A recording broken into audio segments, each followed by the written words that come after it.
What is going on? It's so exciting to be here. It's our first ever, get this. So, deal with this as we're going through growing pains. I am science with Richard Watkins. So excited to be here. We have Jackie Scher here, the co-founder and CEO of Ceebig. Listen, I know it's a lot. So I'll give you the opportunity. What is Ceebig all about? And Jackie, what are you all about? What are we trying to do here? It's my pleasure to be one of the first ever. I'm Richard Watkins podcast. I'm science.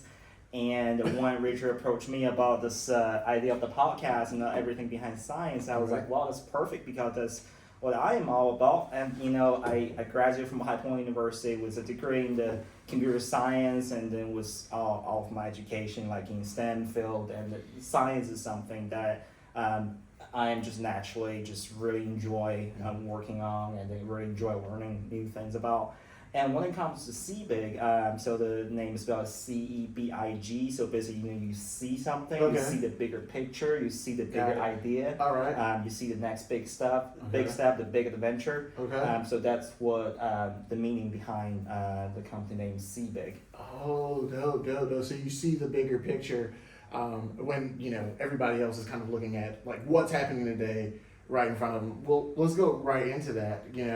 What is on the horizon for Ceebig specifically, right? We can get into what's coming around the corner for technology, but for Ceebig, what's the big picture? What's the big idea, and what's next? So one of the reasons why I chose computer science as my major was because I'm a firm believer that we can use science or use technology to solve problems. Okay. And no matter the problem is big or small, no matter what the problem is, if I can use science and technology to solve a problem, then that's what I'm doing to realize my value. Okay. And then when it comes to Ceebig, I'm basically passing the same value and same belief into using science and technology, especially through digital solutions to help, either to build a solution or solve a problem just to make things better. Okay.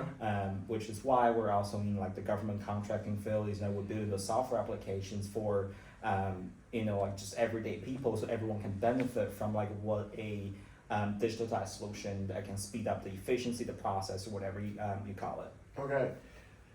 So, two questions, right? How does Ceebig stay on the bleeding edge of technology, which, develops so quickly? And here's one more thing.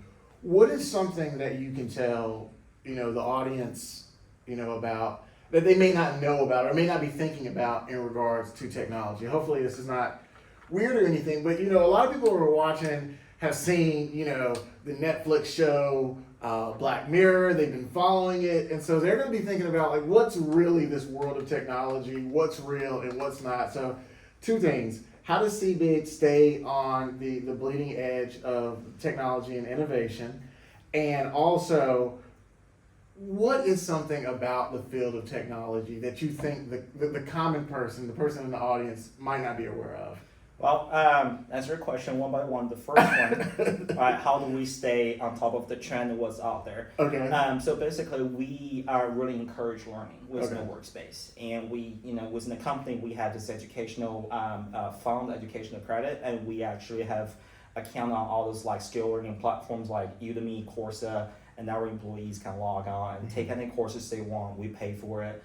So whenever there's something new comes up, someone be like, hey, I want to, set aside what I'm working on right now. I want to learn this new thing, so I can master this new technology, so we can, better help our customers. So we send our employees to those like training courses online for them to learn the new stuff, and we also encourage our employees to take certificates. So, for example, we are heavily relying on AWS, Amazon Web Services, for all of our software solutions. So we encourage our employees to take all the AWS certificate, for example, the solutions architect, the developer, the security, the cloud, so the machine learning, the cloud security, stuff like that. Yeah. And we have the leveling system. So sorry to cut you off, right? You're saying a lot of words, cloud, machine learning. All right, just really quick, those two things, right? So when you say the cloud, what do you mean by the cloud? So the cloud, I know it's a very abstract term because thinking of blue sky, the cloud, but Okay. it's very similar thing. It's like you have a centralized place where you store all the data, all the information, and then you can visit. Just like you can see the cloud from anywhere in the world. Okay. Like you can access the information from anywhere. Like as long as you have a computer or any devices that has internet connection, you can visit the cloud and then sync all the information, either sync it up or sync it down. So Okay. that's the power of cloud, and then it enables a lot of things that used to be very inaccessible for most software solution providers. Okay. So you no longer need to maintain your own servers, your own data centers, your own security, because now you can just trust Amazon Web Services and put everything on them, or Google Cloud or Microsoft Azure. I mean, there are different pronunciation, but I call it Azure. Yeah. So that's just the power of cloud, and as a matter of fact, we are actually building our own cloud called Ceebig Cloud. Ceebig Web Services is under construction in progress. We're aiming for launching our own cloud solutions maybe within the next year or two. Wow, that's huge. And there's thousands of questions I want to ask you about that, but I don't want to forget the other question I asked you. You threw out the term machine learning right now. Yes. That's something that we're hearing about all the time. What is machine learning? How would you define it? So the best way for me to describe what machine learning to you is like imagine the machine or computer is like a human being. It's the natural way of how you learn how things work. So for example, you're driving a car, approaching intersection, right? And then you're trying to make a right turn, and then if it's on green or just like you have the right way to make a right turn. But however, there's a car on the other side that they decide to ignore the traffic laws and be like, yeah, I just want to go. So the first time you may make a mistake, right? And then almost got hit. But then the learning process is the next time, even if you have the right of way to make that right turn, but you still gonna like stop, look for a second, making sure it's all clear before you make the turn. So that process of learning is what the machine doing. It's like through data sets, through scenarios, and like based on what mistakes you made, and then how can you correct it, adjust it for the next time, so getting smarter and smarter. Wow. So there are actually two different aspects of going with machine learning. One is called the active learning, and Okay. another one is called like the passive learning. Okay. So, but for the passive learning part, it basically is just like you give them the scenarios, the already built out scenarios, and then the machines would just like going through all those data sets and then being fed with the data, tell them what to learn from, versus like the active or the active adapting. Okay, Jackie, so people are oftentimes said to have a problem learning from their mistakes, right? So, and now we're talking about, machine learning from mistakes. Are people in trouble of being like replaced, right? Because not learning from your mistakes and kind of those things are concepts that make us human. Do you think we're gonna have to worry about machine learning doing a better job of learning compared to humans? My take on that is I don't think in the near future that's what's going to happen, just because machine right now doesn't really have the capability to I wouldn't want to use the word adapt. It's use the word of even applying what's the best way to describe it? Applying purposely, experience into future, so it's like predicting. Okay. So humans have the ability, so for example, before something hasn't happened yet, but they have the knowledge of like from a different field or from like different similar experience, which totally different scenario, and then you'd be like, okay, something like this might happen in this case. Okay. The cross knowledge, cross field knowledge application is something machine learning hasn't really mastered yet. So that's something that. Well, you said two things that are interesting. You said near future, and Yes. you said something that hasn't happened yet. So basically, it's like cross discipline, cross industry knowledge application. But you can see this maybe being something in the future, not the near future, but in the distant future. In the distant future, it might be with technology. It's really about like the training. It's like, because machine learning is about feeding machine with data. Yeah. The huge amount of data sets going into training the model, and then for the machine itself to have the capability to learn and to adapt. I'm trying to figure out like what's the best example I can give on this cross discipline thing. No, Maybe I we'll think come it's back to that later. I think it's wonderful. Let's shift gears really quick. and that was a pun intended, by the way. Shift gears, Jackie, race car driver. I think that's absolutely amazing. What kind of cars do you drive? Tell us a little bit about your life in racing.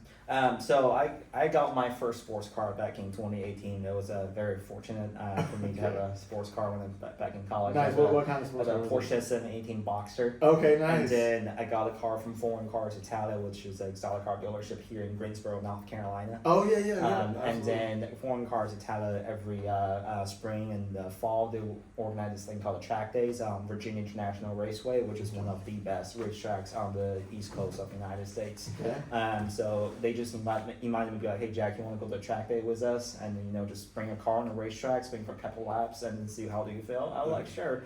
That was my first time, and I didn't know. I thought you just go there, go full throttle, full sound, go fast, and that's pretty much it.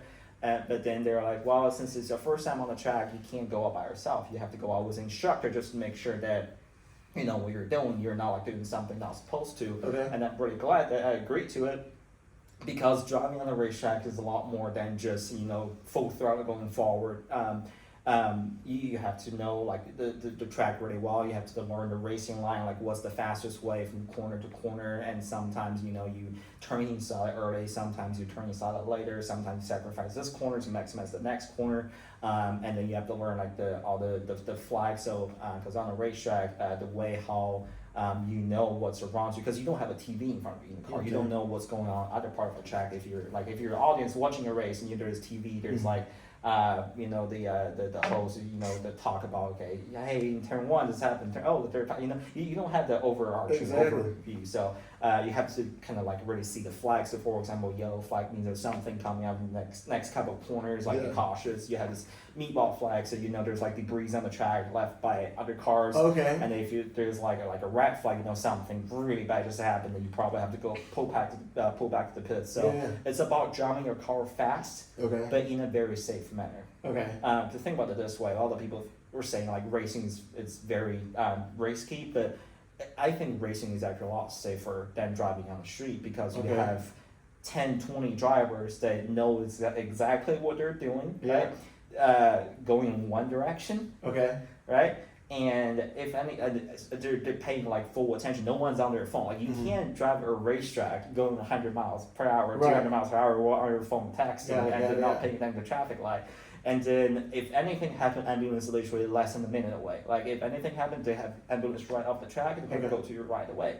So like when you're driving in a group of those drivers who are professional, cautious, and then with all the security features, you go to corner station workers to tell you what's going on, it's actually a lot safer.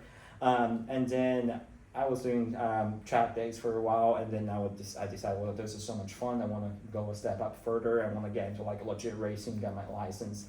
So I got into go-karts, and then get the 911 GT3, the Cup cars, and then start racing like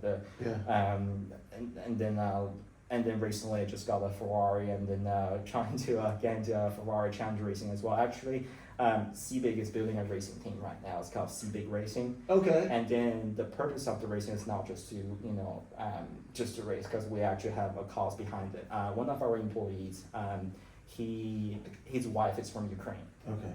And when the war first started, Ukraine-Russian war back in I think it's 2022, right? He had to flew all the way to Ukraine and help rescue his wife's family, basically to bring their family out of the war zone and bring them back to the United States, get them like a refugee visa or something like that. And then he was showing the pictures, like a lot of families and houses and amenities are all destroyed there in Ukraine. Yeah. So what we're doing with Ceebig Racing is that we want to use racing to raise money. And you use the money we raised, send it to Ukraine, and help those families to rebuild their houses and families post-war. Whenever and we can't build anything now, because if we build anything now, it will get destroyed. But we just want to build a fund, so as soon as the war's over, we can start helping the reconstruction. So our strategy is like we partner up with corporations, because a lot of corporations every year they have their like charity budget. It's like a tax write-off, right? So basically they will invest into our racing team. It's like a fundraising thing. And then basically we have publicity, their logos on our cars, sponsors, and then through the sponsorships, so they got their exposure as a corporation, carrying corporation, helping the reconstruction of Ukraine, and also at the same time that we get our funding that can send directly to Ukraine. So that's the motive behind the Ceebig racing team. Well, that is incredible. That's incredible. We've got Ceebig Racing. We've got Ceebig Cloud that you were building. Just really quick before we go any further, and I can't believe I've never done a podcast before, so please forgive me for leaving this out. But where can people find more information about Ceebig? Well, you can visit us at ceebig.com, ceebig.com. Okay. So yes. No, so now if we're going to combine, several of our topics, but kind of sticking on racing, but technology and cutting edge, how do you see technology impacting racing? I watch, Drive to Survive, and one of the things that just hits me is just like the amount of technology that has gone into racing. And I know that it's probably changed dramatically over the course of the past 10 years. If you were to kind of put your kind of crystal ball hat on, I guess it's not a crystal ball hat on, I guess it's like a looking into a crystal ball. Yeah. If you were to look into a crystal ball and think about the future of racing 10 years from now, and also think about machine learning and computing, as well as augmented reality, what may we see in 10 years from racing?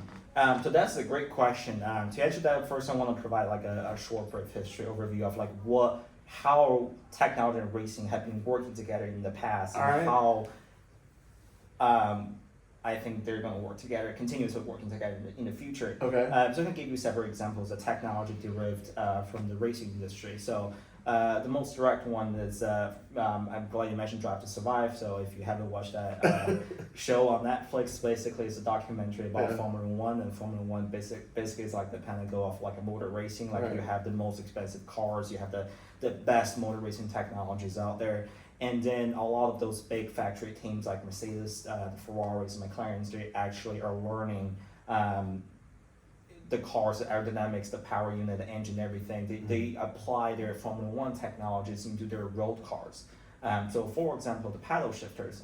Some cars nowadays have paddle shifters behind the steering wheel that you can upshift and downshift. So that came from F1? That came from F1. Oh. So that's the technology derived directly from Formula One. Okay. So just to, fast shifting. And also like nowadays a lot of cars actually integrating some like functions on the steering wheel. You can change the driving mode. You can do this, do that. Like that's also from Formula One, because of Formula One, when drivers are like focused on driving going that fast, like they can't just look down, look left, look right, and press this button. So they integrate all the buttons on the steering wheel, and just to help the driver focus on racing. So there's another technology applied to road cars, which is like just for the convenience of use. Yeah. So that's that. Those are the two. I would say another one is called, I'm trying to remember exactly called, I think it's the MGUH. It's like the energy recovery system. Okay.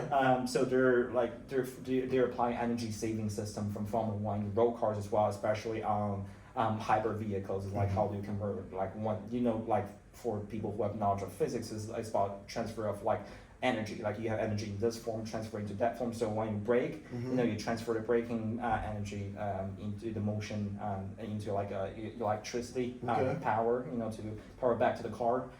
So that's how they have been working in the past. Oh, one more thing is like Amazon Web Services, AWS, has been a sponsor of Formula One. Okay. And then they developed this technology called AWS Direct Connect. Okay. So basically, it's like a small data center. Not exactly, but it's like a small data center, like on a racetrack. So they have these devices installed on every race car, and the race car can directly talk to this data center thing, like to transmit the car control data, the camera footage, and everything without internet.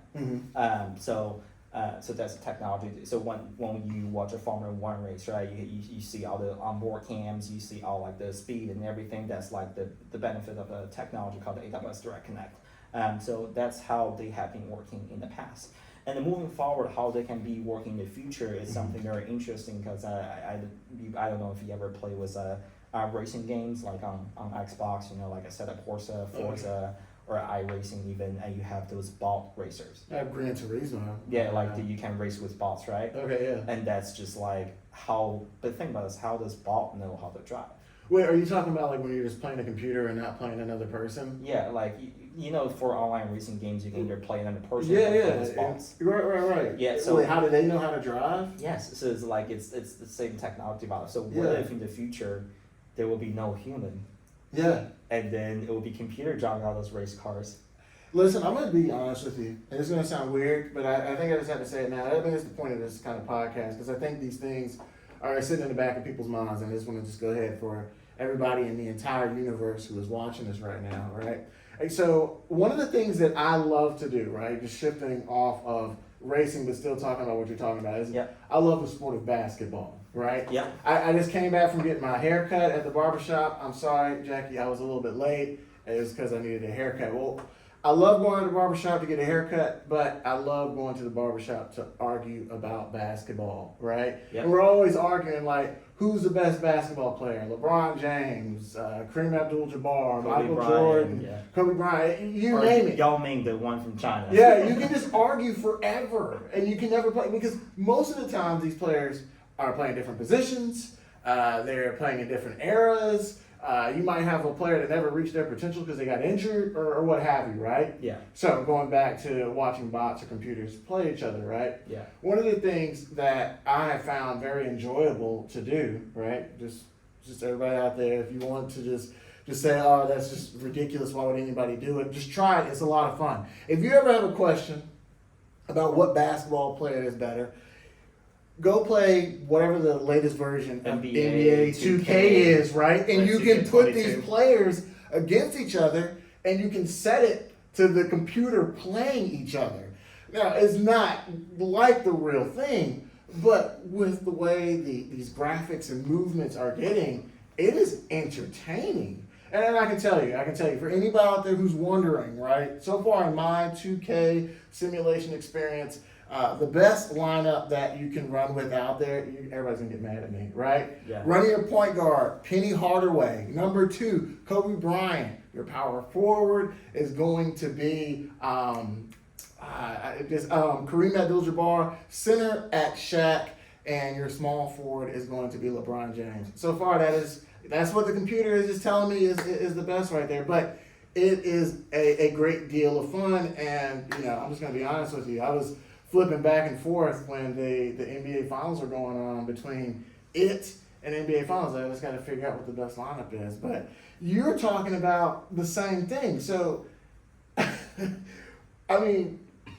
are you worried as a racer that you're going to be replaced as far as entertainment goes? I'm not really worried, but I do have some concerns now from how I'm going to be replaced because I'm all for science. I'm concerned is how are they going to build AI that's like as smart as a real human racer can do. So let me give you an example. All right. Right now, with all the gaming AIs, the gaming bots that you're playing on those racing games. All they do is, they have a certain point, when they start braking, when they start turning, when they apex, when they track outs, every lap is the same. They can probably have the same lap time every single lap. However, in the real world, there are some other variable factors. So, for example, the fuel load on the car. As you're racing, like you're burning fuel, so the car gets lighter.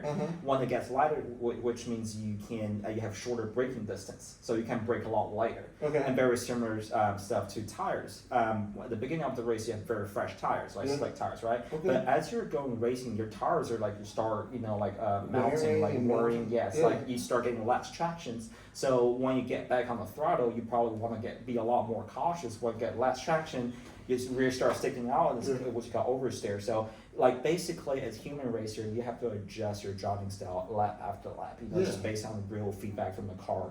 And the tire performance for slick tires is like the traction it's not going to be gone. It's like in the like a slope. It's like now slowly decreasing. It's going to hit a cliff.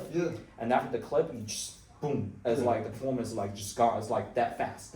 Like as a human racer, we're trying to find the cliff where the traction is at, right? Like the making sure the tires in the operating temperature and all those stuff. But as a computer, how is this computer going to feel? What a human racer will feel, the feedback from the car to know exactly what is happening. Right. So, for example, this is just for dry race. What if the conditions wet? There's the rain, right? Because whenever it rains, you're basically driving a very different line. Because the most of the time, the racing line during dry, you have a lot of tire rubbers laying down like on the asphalt. But when it rains, it's going to get super slippery, which means you can't race on the same line as you're on the dry condition. But otherwise, you just have no traction with all the rubbers, everything. That's so right. crazy. So how do you find an alternative line that's give you better traction? And it's something you just have to adapt to learn to feel the track. You probably make mistakes in lap 1 and lap 2. You just have to adjust and then find a different line. So there's a lot goes into it. So more than just like what you see on the video game. So I'm not really concerned at the moment because I know there's no AI out there have solved that problem yet. I don't know like when they're going to solve it because it takes a lot of sensors than just like a camera. So like if there are sensors even out there to fill those. You know, like you have LiDAR, you have LiDAR, you have like touch, you have this and that, like, but they're not good enough. So that's something that I'm really intrigued to see that who's going to come out with the first. It might be us, it might be Ceebig, you never know. You know, with my background in racing and technology, maybe that's my next venture. You just gotta give me my idea of my next venture. Hey, listen, I just think that's awesome, and I just think what we may be thinking about a particular industry or a particular experience, we have to also realize that we are only feeling that way because that is our current state of affairs. We didn't know. I was, watching with my daughter Fresh Prince of Bel-Air, and there was an episode where Jeffrey, Carlton, and Hillary, I think Ashley was in there, riding in a car, and Jeffrey is using the phone in the car. And I look at my daughter who's 7, and I was like, that's a phone right there. And my daughter was like, what? That's a phone? That's terrible, right? And so I don't think even at that time I could have realized that we would be, holding or hosting these things called podcasts on a phone, right? And so I just don't know where we're going to be. I'm just excited, right? I think that's the point of, why we're making this podcast because, if no one has ever told you this, I'm going to tell you like now, we're living at a time that is very unique to our current experience, right? At no other time in human history have we developed like a technological world where innovations in anything is possible, from machine learning, cloud computing, augmented reality, virtual reality, to gene editing, cloning, space travel, right? We're living at a time now that our ancestors could never have possibly dreamed of. I mean, we're literally... might have aliens back then. They have good, better technology. Well, I know you also want to have conversations about like whether or not ghosts exist, whether or not aliens exist. And I think just to be frank and try to be, serious here, I think we are coming to a place in our existence where everything we thought we knew, we're kind of finding out is not necessarily true. And our only limitations seem to be our imaginations. And I think we are at a time now, and maybe we've been here before. People could argue, somebody from the 60s, somebody from the 1820s, there was probably somebody doing some version of a podcast all the way back then, and they were saying, we've never lived at a time like this. We've got the cotton gin. We've got the podcast. Right? We don't know, right? We're burning coal now. My goodness, anything is possible. But truly, we have, through a fusion reaction, created a star, right? We've got Oppenheimer, the movie coming out now. I think that's coming out next week, right? Right. The Manhattan Project. About, fission and the hydrogen bomb and, the atomic bomb. I just think we are really just at a time where anything is possible. And I think everybody is going to have to play a role in science and technology in one shape, fashion, or form. And I think this type of podcast where we talk about literally anything and everything that has to do with science and innovation and technology is just going to be absolutely critical. And so, Jackie, thank you so much for being our first ever guest, right? And also I'm kind so of honored being to be here as a first ever guest. right. And also, like, talk to us about your watch. That is a beautiful timepiece. Tell the audience, you're talking about fancy cars, racing, beautiful watch. What do you have on your wrist? That's just a Richard RM11-03. Fantastic. Can the camera see it? Can you like flex it? Very, very nice. Yeah, it's awesome. Awesome. Is there anything you'd like to say to the audience before we leave? We could talk about these things for a long time. We're going to definitely probably have to bring you back. But, any parting words, final thoughts, any comments relating to Ceebig? Well, as I mentioned earlier, my belief is to use technology and science to help solve problems. Ceebig, we're also doing digital marketing and business consulting. So if anyone has some great ideas and want to build something, let me know. Contact us at Ceebig.com, and we have a phone number on there. Yeah. And then let's talk about your next project and see what we can build together.